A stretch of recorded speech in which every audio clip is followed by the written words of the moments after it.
Hello प्यारे बच्चों, मैं आपका दोस्त मोहम्मद हसनैन रज़ा वेलकम करता हूँ आपका इस बेहतरीन से यूट्यूब चैनल बायोलॉजी अड्डा पे।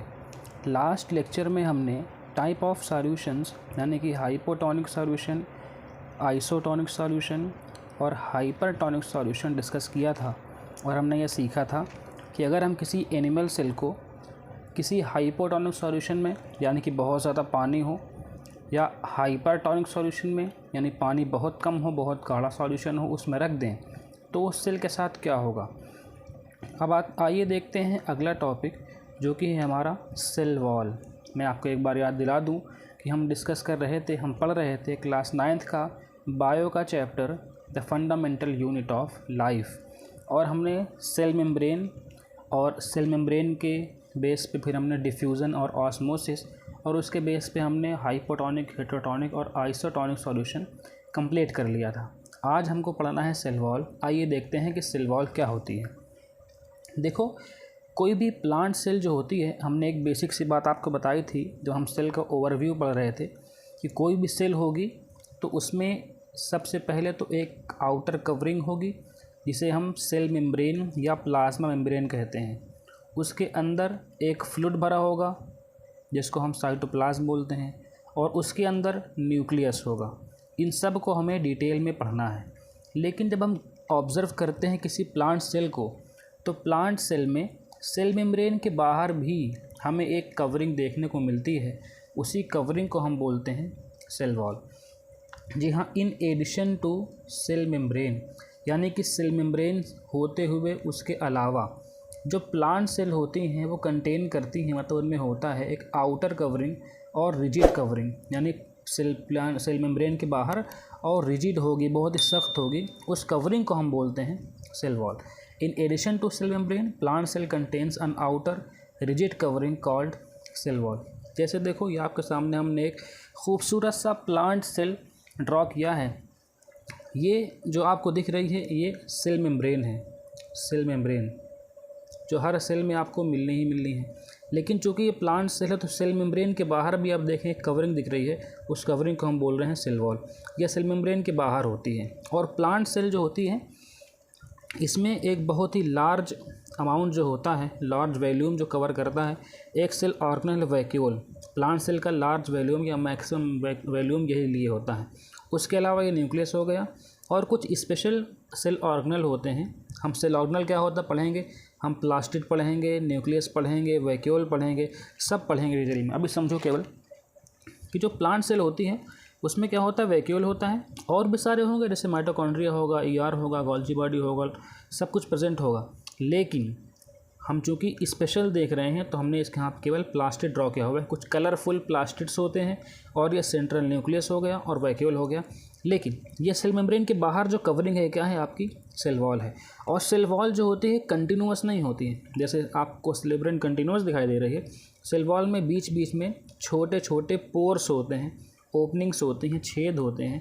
इन्हें हम क्या बोलते हैं, प्लाज्मोडेस्माटा। हम इसके बारे में देखेंगे। तो हमने क्या कहा कि सेल मेम्ब्रेन के बाहर एक आउटर कवरिंग होगी जो रिजिड होगी, क्या होगी वो, सेल वॉल। जो सेल वॉल है ये कहाँ है, आउटर टू सेल मेम्ब्रेन, यानी सेल मेम्ब्रेन या प्लाज्मा मेम्ब्रेन के बाहर प्रेजेंट है। और सेल वॉल आपको प्लांट सेल में देखने को मिलेगी, बैक्टीरिया में देखने को मिलेगी, और फंगस में यानी कि फंजाई में देखने को मिलेगा।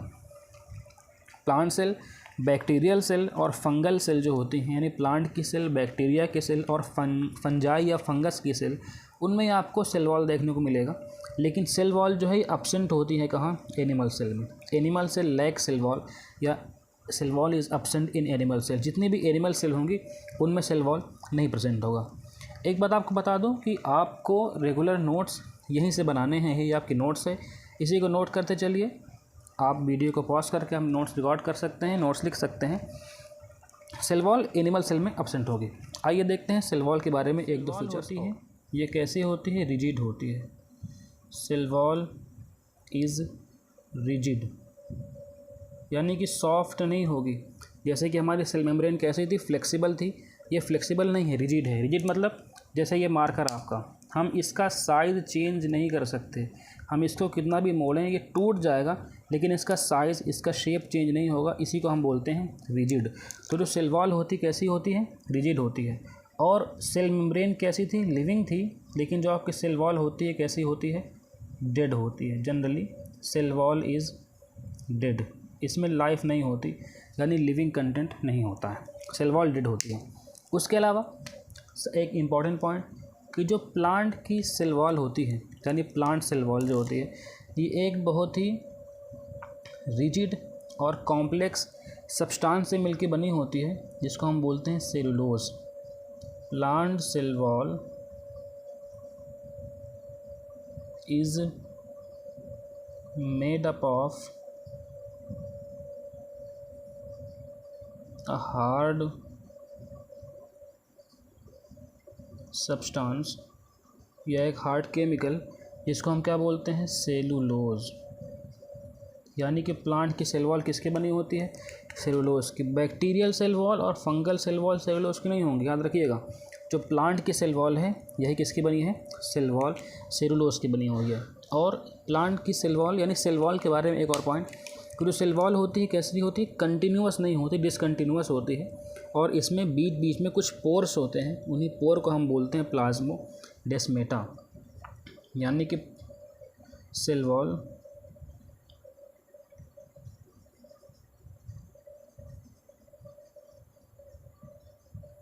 Has many pores called plasmodesmata. Cell wall में बहुत सारे पोर्स हैं जिन्हें हम क्या बोल रहे हैं, प्लाज्मोडेस्माटा। और जो प्लाज्मोडेस्माटा हैं ये हेल्प करते हैं किसमें, ट्रांसपोर्ट में। Plasmodesmata help in transport of materials.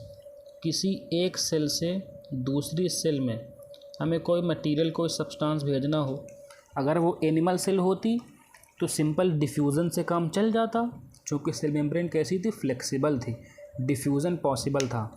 लेकिन सेल वॉल कैसी है, जो आपकी सेल वॉल है कैसी है, ये डेड है, हार्ड है, रिजिड है, डिफ्यूज़न नहीं होगा। तो हमने क्या किया, छोटे छोटे छेद, छोटे छोटे पोर्स कर दिए, और इन पोर्स से हो करके कोई भी सब्सटेंस क्या होगा, एक सेल से दूसरी सेल में ट्रांसफ़र होता रहेगा। प्लांट सेल वॉल की, यानी सेल वॉल की एक और बहुत ही बेहतरीन सा फिनोमेना डिस्कस करते हैं। देखिए वो क्या, सपोज़ करो ये एक प्लांट की सेल है, नॉर्मल सेल है, ठीक है। और एक ऐसी कंडीशन आई कि इस सेल को अपना पानी बाहर निकालना पड़ा, यानी कि एक्स ऑस्मोसिस हुई, और सेल का जो पानी था H2O वो सेल से बाहर निकल गया। पानी लगातार बाहर निकल रहा है। अब आप जानते हैं कि सेल वॉल है, रिजिड है, पानी हर जगह से तो निकलेगा नहीं, कहाँ से निकलेगा, जो प्लाज्मोडेस्माटल कनेक्शन थे, पानी बाहर निकल, सब उसको पानी बाहर निकल रहा है, पानी बाहर निकल रहा। तो जब किसी सेल से पानी बाहर निकलेगा, यानी कि क्या हो रही है, एक्स ऑस्मोसिस हो रही है। हमने लास्ट लेक्चर में एक्स ऑस्मोसिस डिस्कस किया था, सेल से बाहर पानी निकला, यानी कि एक्स ऑस्मोसिस हुई। तो उस कंडीशन में क्या होगी कि जब पानी बाहर निकल गया, सेल क्या होगी, सिकुड़ जाएगी, हम कहेंगे श्रिंक कर जाएगी। तो जो सेल के अंदर जो साइटोप्लाज्म भरा हुआ था और उसके जो मेम्ब्रेन घेरी थी, यानी कि सेल मेम्ब्रेन के साथ वो साइटोप्लाज्म क्या हो जाएगा, सिकुड़ जाएगा, और सेल के एक बहुत ही छोटे से एरिया में आके बैठ जाएगा। यानी कि सेल वॉल चूँकि रिजिड थी तो वो नहीं सिकुड़ेगी, लेकिन जो उसका सेल मेम्ब्रेन था और साइटोप्लाज्म था वो क्या होगा, सिकुड़ जाएगा उसके न्यूक्लियस के साथ। ये सिकुड़ गया, सेल का कंटेंट है। इस सेल को हम बोलते हैं प्लाज्मोलाइज्ड सेल, और इस फिनोमिना को हम बोलते हैं प्लाज्मोलिसिस, प्लाज्मोलाइज्ड सेल। समझे आप, यानी कि when a plant cell loses its water, जब किसी प्लांट सेल से पानी बाहर निकलता है through osmosis, basically exosmosis, तो its cytoplasm along with cell membrane, CM क्या है, सेल मेम्ब्रेन, ये चीफ मिनिस्टर नहीं है, तो उसका सेल मेम्ब्रेन साइटोप्लाज्म के साथ क्या हो गया, श्रिंक कर गया, सिकुड़ गया, और सेल वॉल से दूर अवे हो गया, सेल वॉल से दूर हो गया। इस प्रोसेस को हम क्या बोलते हैं, प्लाज्मोलिसिस। यानी कि नॉर्मल सेल थी, जब उस सेल से पानी बाहर निकला, एक्स ऑस्मोसिस हुई, तो उसका जो साइटोप्लाज्म था क्या हो गया, सिकुड़ गया, सेल मेम्ब्रेन के साथ है, सेल मेम्ब्रेन हुआ, और ये अंदर उससे क्या हुआ, साइटोप्लाज्म सिकुड़ गया। इस सिकुड़ी हुई सेल को हम बोलते हैं प्लाज्मोलाइज्ड। लेकिन देखें कि उसका जो सेल वॉल थी यानी कि CW सेल वॉल, ये क्या है, अभी तक भी अपना शेप मेंटेन किए हुए है, क्योंकि ये रिजिड थी, इसके शेप में कोई भी चेंज नहीं आता है। आई होप कि प्लाज्मोलाइसिस आपको समझ में आया। अगर अभी भी कोई डाउट हो तो आप कमेंट करें, कमेंट करने में बिल्कुल भी शर्म न महसूस ना करें, आपको कमेंट में उसका जवाब दिया जाएगा। आइए अब देखते हैं कि सेल वॉल के फंक्शंस क्या क्या होते हैं। देखो बच्चा, सेल वॉल के फंक्शन क्या क्या हैं। सबसे पहला फंक्शन कि हमने कहा सेल वॉल क्या है, रिजिड है, इसका शेप चेंज नहीं होता है, सख्त है। तो कोई जब चीज़ सख्त होगी तो क्या होगी, स्ट्रेंथ देगी, ताकत देगी। यानी कि सेल वॉल क्या करती है, ताकत देती है आपके प्लांट के सेल को या प्लांट्स को। सेल वॉल प्रोवाइड्स स्ट्रेंथ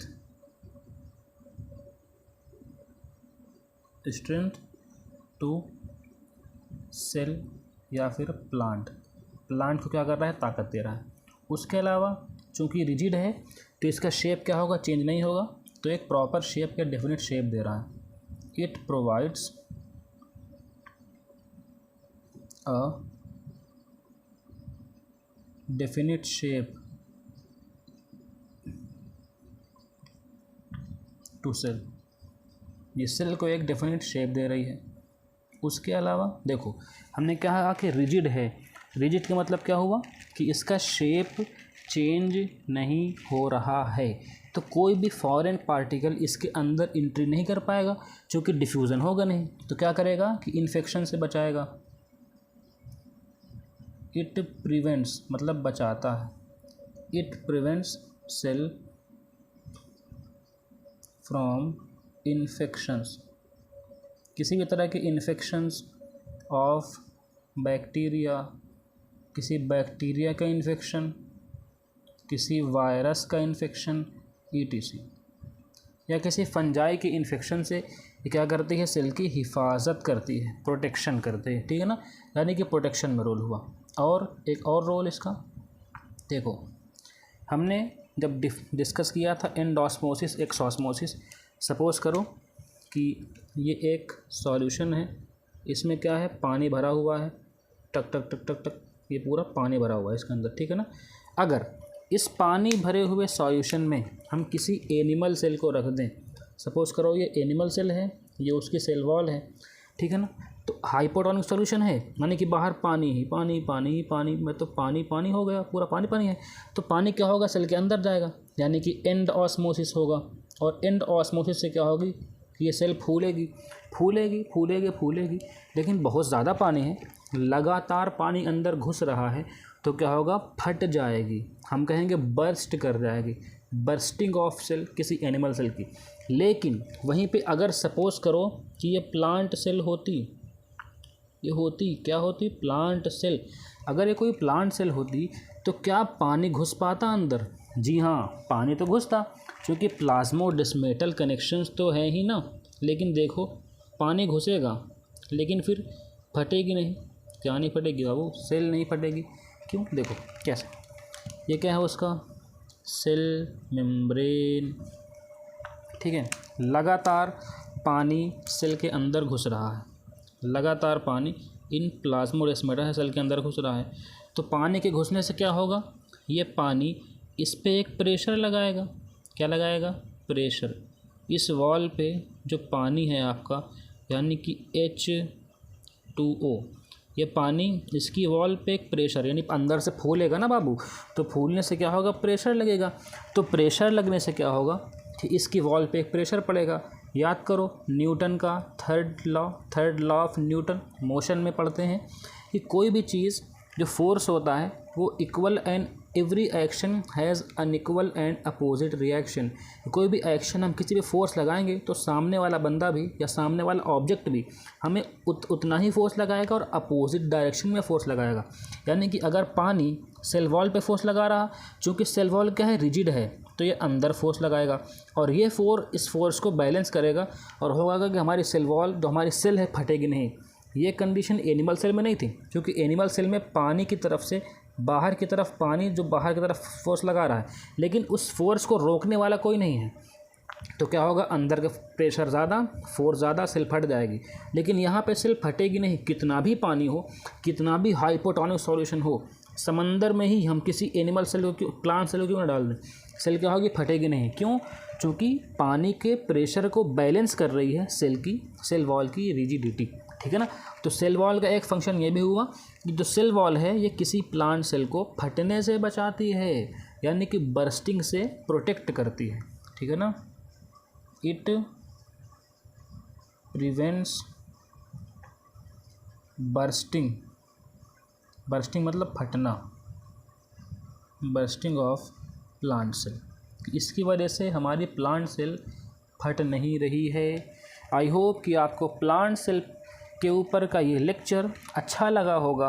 अगर आपका अभी भी कोई डाउट है, कोई कन्फ्यूज़न है या कोई क्वेश्चन है तो feel free to comment down, comment ज़रूर करिए। कमेंट में अपने क्वेश्चंस और अपने डाउट पूछिए, आपको जवाब ज़रूर दिया जाएगा। मिलते हैं नेक्स्ट वीडियो में।